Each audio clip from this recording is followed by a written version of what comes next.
आपका अभिनंदन करती हूँ कि मुझे यहाँ पर आने की और 2 बात बोलने की सम्मति दी। ठीक है, उनका तहे दिल से शुक्रिया अदा करती हूँ।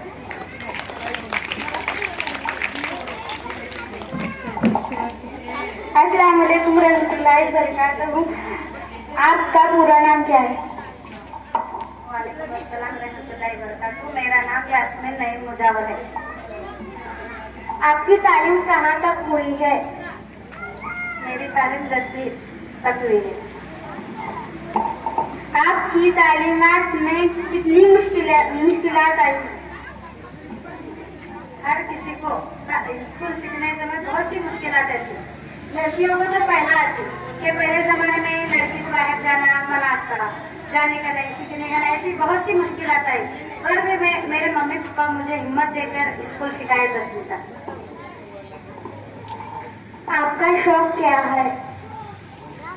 मेरा शौक, मुझे बचपन से ही डॉक्टर बनने का बहुत शौक था मुझे, लेकिन ज्यादा स्कूल नहीं आने की वजह से मैं डॉक्टर नहीं बन पाई। पर भी इतना शुक्रिया अदा करती हूँ कि मुझे आशा वर्कर की नौकरी तो लगी। आपका पसंदीदा फल कौन सा है? उसकी खासियत बताओ। मेरा पसंदीदा फल पेरू है।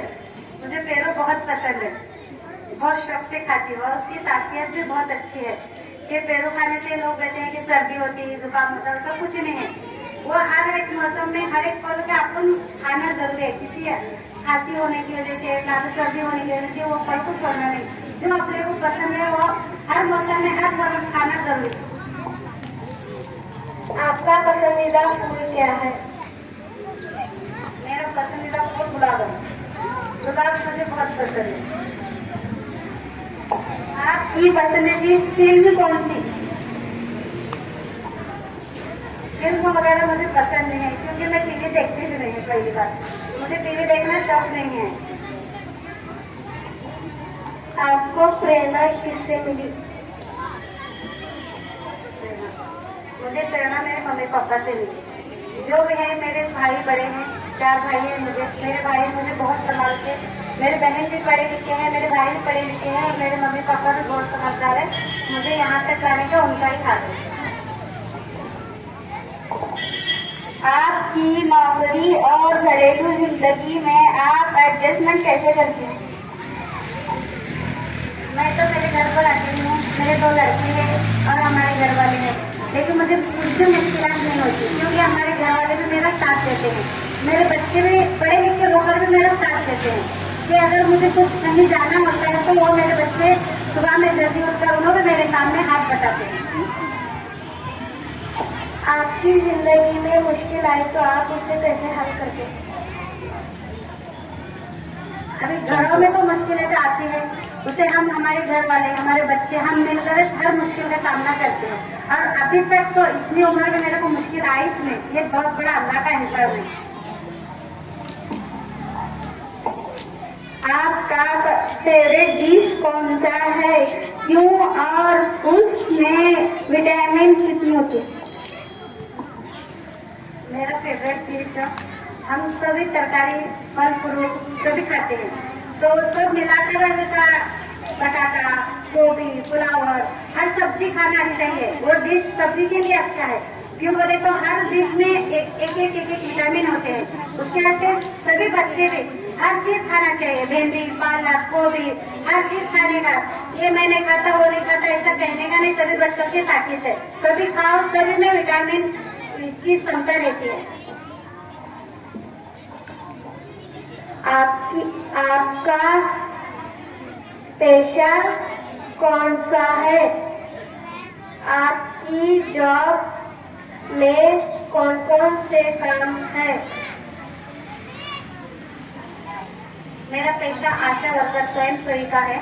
मेरा काम है गांव का तकरीबन सर्वे करना, ग्राम सभा को भेज देना और सभी छोटे बड़े बच्चों को अच्छी तालीम देना, किशोरी मुनि की तपासनी करने का, गरोदर माता की तपासनी करने का और सबसे पहला कि किशोरी मुनि को ध्यान देने का कि उनकी एचबी तपासने का, उनमें एचबी कितनी है। अगर रक्त चेक करने है तो उनको कैल्शियम गोलियां हफ्ते में एक बार तो आके सबको बच्चों को देती हूँ मैं कैल्शियम गोलियां, हर सोमवार और गुरुवार। तो ये बच्चों की और गांव का जोर और मेरा गांव मेरा देश, मैं मेरे गांव की मेरे बच्चों की अच्छी तरह हिफाजत करना चाहती हूँ और मेरा गांव सुंदर सुशील अच्छा होने की ये मेरी ख्वाहिश है। आपकी जिंदगी में ऐसा कौन सा यादगार दिन है? मेरे जिंदगी का यादगार लम्हा, जब मेरी शादी हुई तो मैं घर पर थी। शादी होने के 4-5 साल मुझे कहीं जाना कहीं आना नहीं पड़ा क्योंकि बच्चे छोटे थे। जब मेरे को यहाँ पटेल मैडम बोलकर स्कूल में हत्थे, वो मैडम मेरे को स्टार्ट में हत्ती रख के गोली बांटने के लिए बोले।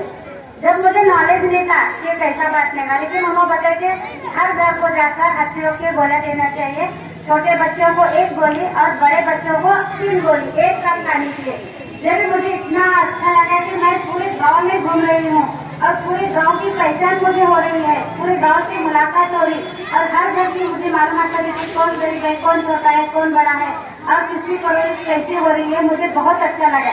वो पटेल मैडम का बहुत अभिनंदन करती हूँ।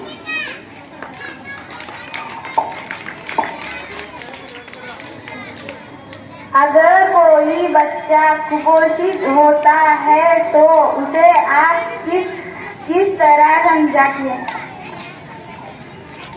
पहली बात तो हम कुपोषित होने ही नहीं देते। अगर बाई चांस कुपोषित बच्चा रहा भी तो पहला तो हम वो बच्चे को अच्छी सेवा देंगे, उसे 108 की गाड़ी के बारे में बताएंगे और आरोग्य केंद्र का सलाह देंगे उस माँ बाप को, और बच्चे को कौन कौन सी सब्जी खाना और उसे कैसी तरह संभाल के रखना, ये बाहर भेजना नहीं। अंदर छोटा अगर बच्चा रहेगा 1 साल के अंदर रहेगा वो बच्चे को, तो घर में माँ के घर में 6 महीने तक फक्त माँ का दूध बच्चे को पिलाना जरूरी है। ऊपर का पानी भी नहीं देना बच्चे को, और ये सलाह देंगे। और बच्चे को बाहर धूल मिट्टी से बचाएंगे। और जब भी बच्चे को आहार देना होता है 6 महीने के बाद अपन नरम आहार देते बच्चे को, पतली गंजी वगैरह, तो जब पहला साबुन से हाथ धोने की सलाह देंगे उनको। जब भी हम बच्चे को खाने देंगे या तो दूध पिलाएंगे तो पहला समय पहला उसको माँ को हाथ साफ धोना चाहिए। जब भी आहार बनाकर बच्चे को खिलाना चाहिए, ये हम सलाह देंगे। और 108 की गाड़ी का सलाह देंगे कि अगर ज्यादा बच्चे को ताप वगैरह आया, बहुत ज्यादा कुपोषित है, उसे अच्छे से अच्छा आहार देने के बारे में हम सलाह देंगे। आप अपनी आशाकारी से मुतमईन होके, मतलब तसल्ली होके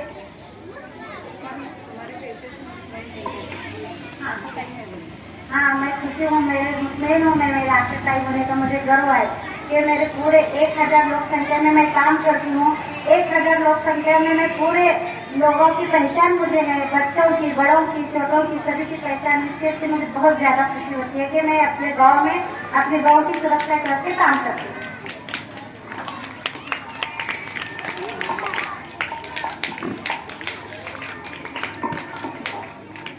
बहुत अच्छा भाभी, हमने जिस शख्स के लिए आज की मुलाकात के लिए चुने थे, मुझे लगता है कि ऑन द स्पॉट बोलने के बाद जो सवाल भी बच्चों को ऑन द स्पॉट दिए गए, तो आपने बहुत अच्छी मुलाकात दी है। और हम सभी जानते हैं कि कैंपस के लोग जब भी जंतुनाशक वगैरह की गोलियां दिए जाते हैं तो ये भाभी आकर हमारे बच्चों को पहले पूछते हैं कि पेट भर खाना खाए हैं क्या, और साथ में पानी की बोतल या पानी का इंतजाम है क्या। खाना खाने के बाद ही कोई दवाई दी जानी होती है तो वो दवाई देते हैं और उसके बाद थोड़ी देर रुकते हैं और बोलते भी हैं कि अगर इसका कुछ उनको साइड इफेक्ट ये हुआ या नुकसान हुआ तो इस बच्चे को मैं यहाँ पर हॉस्पिटल में रहती हूँ, उसको लेकर आना और आगे उसको जो भी तकलीफ होगी वो मैं देखूंगी।